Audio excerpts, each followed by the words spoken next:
বিসমিল্লাহির রহমানির রহিম। আসসালামু আলাইকুম, সবাই কেমন আছেন? চলে আসলাম আজকে ছোট্ট একটি ব্লগ ভিডিও নিয়ে। এই যে দেখেন গাছের প্রথম বেগুন তুলতেছি। এই ভিডিওর ছোট্ট ভিডিওটা বসে এর আগে অনেকেই দেখেছেন, আবার এটা দিয়ে একটু ব্লগ ভিডিও করলাম। এই যে এটা আমার গাছের প্রথম বেগুন। দেখেন বেগুনটা একদম মাটিতে লেগে যাচ্ছিল। এইখানে পাতার নিচে আরও কয়েকটা বেগুন আছে, যদিও ওরকম করে দেখা যাচ্ছে না, কিন্তু আসলে খুব ভাল লাগে যে নিজের হাতে লাগানো গাছের বেগুন খেতে বা যে কোনো ফলেই খেতে ভাল লাগে। আর এই যে দেখেন তাও এদিকে সাইকেল নিয়ে শুরু করে দিচ্ছে, সে সাইকেল চালাবে। আর এটা দেখতে সুন্দর লাগতেছে না? আসলে এটা হচ্ছে আমি বিটরুট ব্লেন্ড করার পরে আমলকি ব্লেন্ড করছি, তো তাই তো আমলকির মধ্যে একটা সুন্দর একটা কালার আসছে। আমার দেখে খুবই ভালো লাগতেছে এই কালারটা। আর এভাবে সালাদ আমার খুবই পছন্দ। আজকে আমি রোজা ছিলাম, এই জন্য হচ্ছে যে এভাবে সালাদ করে নিচ্ছি, ইফতারের সময় খাবো।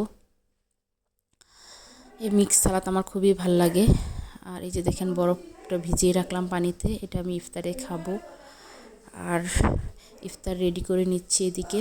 আমি ইফতার করতে করতে আমার অবশ্যই ইফতার অনেকে দেখে অবাক হবেন যে আমি ইফতারে স্পেশাল কিছু খাই, সেটা হচ্ছে ভাত। আমার ভাত খেতে খুব ভালো লাগে। আমি ভাত খাওয়ার চেষ্টা করি ইফতারিতে ভাজা পোড়া না খেয়ে, কারণ ভাজা পোড়া আমার তেমন একটা সয় না, আমি খেতে পারি না আর কি। ভাজা পোড়া খেলে আমার খুব অ্যাসিডিটি হয়, আর আমার কাছে তেমন ভালোও লাগে না ভাজা পোড়া। এই জন্য আমি ভাতই খাই নর্মালি ইফতারের সময়। কিছু টমেটো এখানে করে নিচ্ছি, হচ্ছে এগুলো দিয়ে সস তৈরি করব। এখন যেহেতু টমেটো বাজারে খুবই সস্তা, আমি ইফতার করতে করতে দেখেন আপনাদের ভাইয়া আর তাওয়াফ হচ্ছে নামাজের জন্য দাঁড়িয়ে গেছে। তারা বাবা ছেলে নামাজ পড়ে নিচ্ছে, আমি ইফতার শেষ করে তারপরে পড়ব।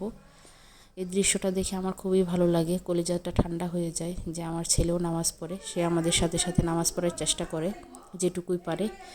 আর এই যে দেখেন এদিকে সে আবার দুষ্টামি শুরু করে দিয়েছে ইফতারের পরে। এবিসিডিগুলো দিয়ে সে হচ্ছে এই যে সাজাচ্ছে, আর সব কথা উচ্চারণ করতে পারে না, এখনও স্পষ্ট কথা বলতে পারে না, তাও অনেকটুকু বলার চেষ্টা করে। তার সব কিছুই অবশ্য লেট। আর এই যে দেখেন সে মাকে তো মাশাআল্লাহ খুব হেল্প করছে। নর্মালি আমি তেমন চালের রুটি বানাতে পারি না বললে ভুল হবে। আমাদের বরিশালের হচ্ছে চালের রুটি একদম টিস্যুর মতো করে পাতলা করে বানায়। যারা বরিশালের আছেন তারা জানেন যে একদম পাতলা টিস্যুর মতো করে রুটি বানায়। আর আমি যেহেতু ময়মনসিংহের মেয়ে, আমি তো এই কাজ তেমন পারিই না, এখনও শিখতেছি। অনেক কৃতজ্ঞ আমি বরিশালের প্রতি যে আমি বরিশালে এসে অনেক কিছু শিখেছি, এই যে এটাও শিখতেছি। আর এত পাতলা করে রুটি বানানোর ভিতরে হচ্ছে সবচেয়ে বড় অবদান হচ্ছে আমার হাজব্যান্ডের। সে চালের কাইটাকে এত সুন্দর করে এত সফটলি করে হচ্ছে যে করে রেডি করে দিচ্ছে আমাকে, যে বলার বাহিরে। যার কারণে আমি এরকম পাতলা করে রুটি বেলতে পারতেছি। আপনারা কতটা পাতলা হচ্ছে রুটিটা আপনাদেরকে দেখাচ্ছি। এই যে রুটিটা ভাজার পরে বুঝতে পারবেন যে টিস্যুর মতো করে পাতলা হয়েছে রুটিটা। এই যে দেখেন একদম টিস্যুর মতো পাতলা। থ্যাংক ইউ সবাইকে।